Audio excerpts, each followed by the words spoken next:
চতুর্থ দফায় দেশের ৬০ উপজেলায় চলছে ভোট গ্রহণ। বিস্তারিত জানাতে হবিগঞ্জের চুনানো ঘাটে আছেন রিপোর্টার ইকরামুল কবির এবং খুলনার বটিয়া ঘাটায় আছেন রিপোর্টার আব্দুল আল্লাহ মামুন রুবেল। শুরুতে যাচ্ছি ইকরামের কাছে।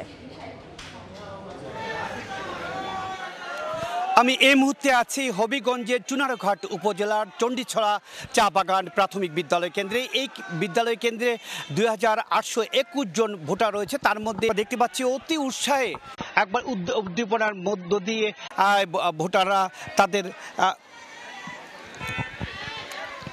একেবারে উৎসবমুখর পরিবেশে এখানকার চা বাগানের শ্রমিকেরা এবং বিভিন্ন কর্মকর্তা কর্মচারীরা সেখানে ভোটের লাইনে দাঁড়িয়েছেন। আমরা সকাল থেকে দেখতে পেয়েছি প্রত্যেকটি চা বাগান এলাকার প্রত্যেকটি কেন্দ্রে এই ধরনের ভোটারের উপস্থিতি আমরা লক্ষ্য করতে পারছি এবং এই কেন্দ্র সহ চুনারঘাটে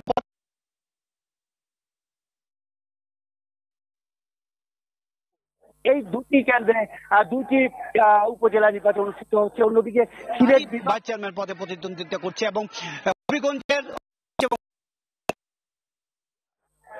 সুনামগঞ্জ সদর, শান্তিগঞ্জ এবং উত্তরনগর উপজেলায় এই 7টি উপজেলা নির্বাচন অনুষ্ঠিত হচ্ছে। সব জায়গায় এখন পর্যন্ত আমরা জানতে পেরেছি উৎসব মুখর পরিবেশে নির্বাচন অনুষ্ঠিত হচ্ছে। বিশেষ করে হবিগঞ্জের চুনারঘাটে ইতিমধ্যে প্রায় 20% উপর ভোট পড়ে গিয়েছে। বিভিন্ন জানতে পেরেছি উৎসব মুখর পরিবেশে নির্বাচন অনুষ্ঠিত হচ্ছে। বিশেষ করে হবিগঞ্জের চুনারঘাটে ইতিমধ্যে প্রায় 20% উপর ভোট পড়ে গিয়েছে বিভিন্ন কেন্দ্রে। আমরা দেখেছি যে ইতিমধ্যে এখন 12টা বাজে, ইতিমধ্যে 20% উপর ভোট, কোন কোন ক্ষেত্রে আরো 30% ভোটও পড়েছে। আপনারা দেখতে পাচ্ছেন যে এই যে সকাল 8টা থেকে ভোট গ্রহণ শুরু হয়েছে এবং 8টা থেকে নারী পুরুষ সমানভাবে ভোট কেন্দ্রে তারা উপস্থিত হচ্ছে। আমরা আজকে এই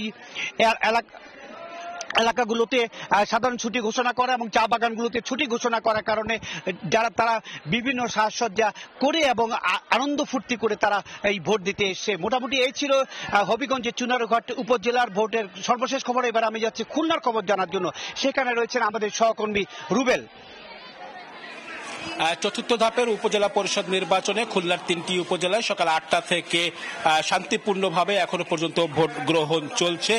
সকাল বেলা থেকে ভোটার উপস্থিতি কম থাকলেও বেলা বাড়ার সঙ্গে সঙ্গে কিন্তু ভোটার উপস্থিতি বাড়ছে। আমি এই মুহূর্তে রয়েছি খুলনার বটিয়াঘাটা উপজেলা এবং এই উপজেলায় কিন্তু আমরা সকাল থেকেই বিভিন্ন কেন্দ্রে প্রার্থীরা কখনো কখনো দলে দলে এসেছেন, কখনো একা একা এসেছেন এবং প্রার্থীরাও কিন্তু আসলে এখানে ভোটারদের কেন্দ্রে আনার জন্য আসলে চেষ্টা করছেন। আমরা এই মুহূর্তে বটিয়াঘাটার জলমা চক্রাখালী মাধ্যমিক বিদ্যালয় কেন্দ্রে রয়েছে। এই কেন্দ্রে কিন্তু আমরা এই মুহূর্তে দেখছি ভোটার উপস্থিতি বাড়ছে এবং বিশেষ করে আমরা নারী ভোটারদের উপস্থিতি বেশি দেখতে পাচ্ছি এবং ভোটাররা কিন্তু এখানে ভোট দিয়ে সন্তোষ প্রকাশ করছেন এবং তারা বলছেন যে পছন্দের প্রার্থীকে তারা আসলে ভোট দিতে পারছেন।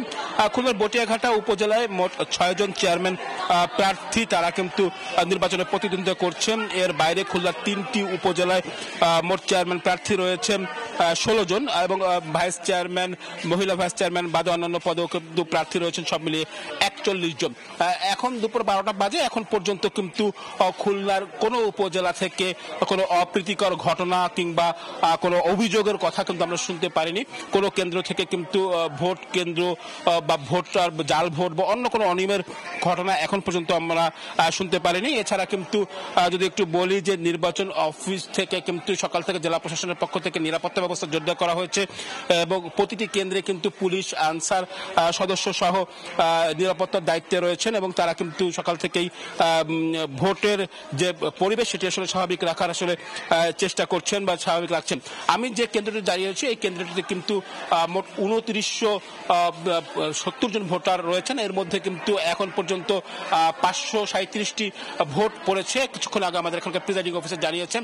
তার মানে হচ্ছে এখানে প্রায় 20% ভোট পড়েছে। তো সবকিছু মিলে খুলনার পরিবেশ, নির্বাচনী পরিবেশ মোটামুটি শান্তিপূর্ণভাবেই ভোট গ্রহণ চলছে। আমার কাছে এই ছিল খুলনা থেকে উপজেলা পরিষদ নির্বাচন নিয়ে সবশেষ খবর। সরাসরি যুক্ত ছিলাম খুলনা ও হবিগঞ্জে।